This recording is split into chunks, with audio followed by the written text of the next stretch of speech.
Okay, let us discuss about the scalar and vectors. We will discuss some basic idea for this.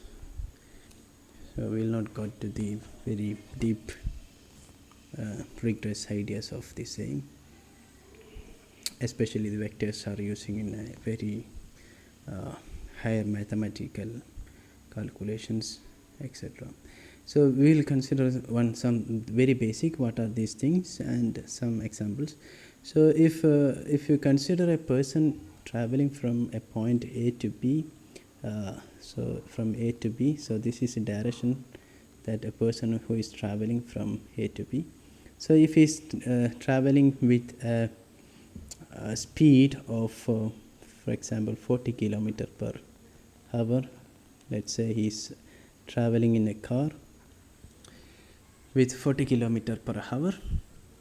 So normally we represent this by using a physical quantity called velocity. So what velocity will give you? Velocity will give you the speed and the direction.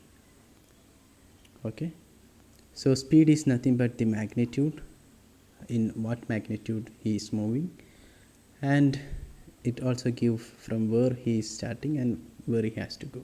So it will give you the direction. So if any physical quantity which is having both this magnitude and direction, such quantities are called as vectors. So velocity is a vector quantity. But at the same time, if you consider speed is a scalar quantity because the speed is having only this part or the magnitude part. So if a physical quantity which is having only magnitude, not direction, then it is called as scalar. So speed is a scalar, but velocity is a vector. Now if you ask somebody, or if somebody asks you that what is the speed of your vehicle, then you will say 40 kilometer per hour, 30 kilometer per hour, etc. So we are not bothered about the direction. But if somebody asking about the velocity, then you have to specify the speed or the magnitude plus direction. In other words, we can say velocity is the speed plus direction. So it is a vector quantity which is having both magnitude and direction. But for scalars like speed, it is having only magnitude. So for example, if you want to represent this case, the person is traveling from A to B, and if you want to represent the vector, then let's represent it like this.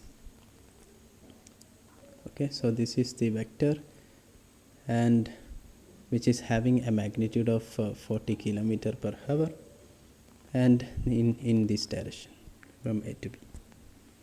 And if you represent any vector like this, so the vector will be like an arrow, and the starting point of this arrow is your tail.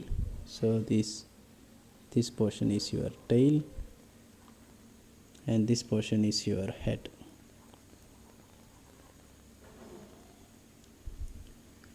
So the tail and head of the vectors are like this.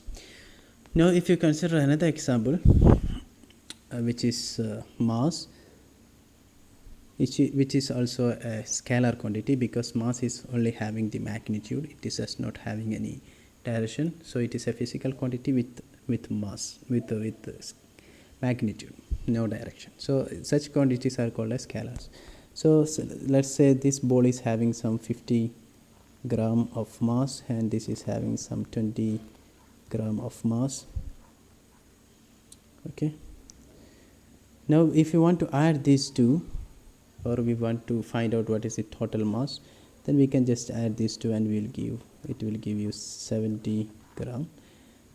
Okay, but in case of vector we can't do that, because if you add two vectors, the resultant is dependent on both magnitude as well as direction. For example, if you consider two vectors like this, let's say this vector is B, so this vector is B, and this vector is A, This one is A. Now if we want to add these two vectors A and B, then we can use two different methods. One is triangular law of vector addition, other one is parallelogram method or parallelogram law of vector addition. So in triangular law of vector addition, what we had to do is that we had to place the second vector in such a way that its tail is joining on the head of the first vector, or the tail is coincident on the head of the first vector. If you represent it like this, and then you draw another vector which is starting from the tail of the first vector and end at the head of the second vector, then this vector C is your resultant vector. Okay, so now let's consider these vectors having magnitude, for example in this case second vector B, we are representing only magnitude. So the vector representation is having an arrow above these B and A, etc. Now if you represent it is magnitude, then we can say this is having a magnitude A, this is having a magnitude B, this one is having a magnitude B, first one is having a magnitude A, and the resultant vector by using the triangular law of vector addition is having a magnitude of C. Now if you want to find out what is the magnitude C, the C will be nothing but A square plus B square plus 2AB cos of angle theta, and this angle theta will be the angle between A and B, which is nothing but this angle. This is your theta. Okay, so we can find out what is the magnitude of the resultant vector C by using this formula. Now this can be easily find out by using if you are having this, this is C square is equal to A square plus B square plus 2AB cos theta. Now if you have the theta value is 90, which means that A and B are perpendicular to each other, then in such case theta will become 90, means your C square becomes A square plus B square, which is nothing but the Pythagoras principle. So in case of parallelogram method, we have to arrange the two vectors like this, and in such a way that the second vector, which is in red color, which is placed in such a way that its tail is coinciding with the tail of the first vector, and the resultant will be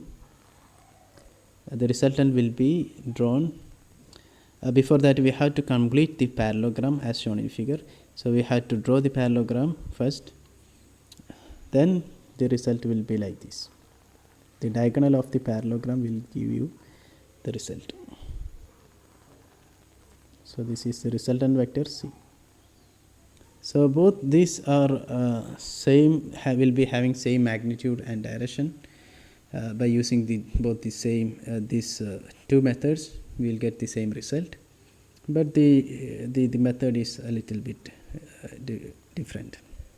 So this is how we can calculate the resultant vector when you are adding two vectors. So it is slightly different from the scalar addition because we have to consider both magnitude and direction.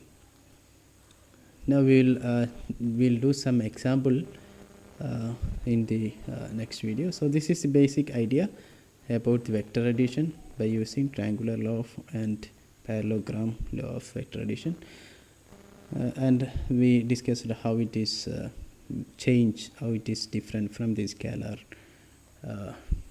addition. So we will discuss further about next video.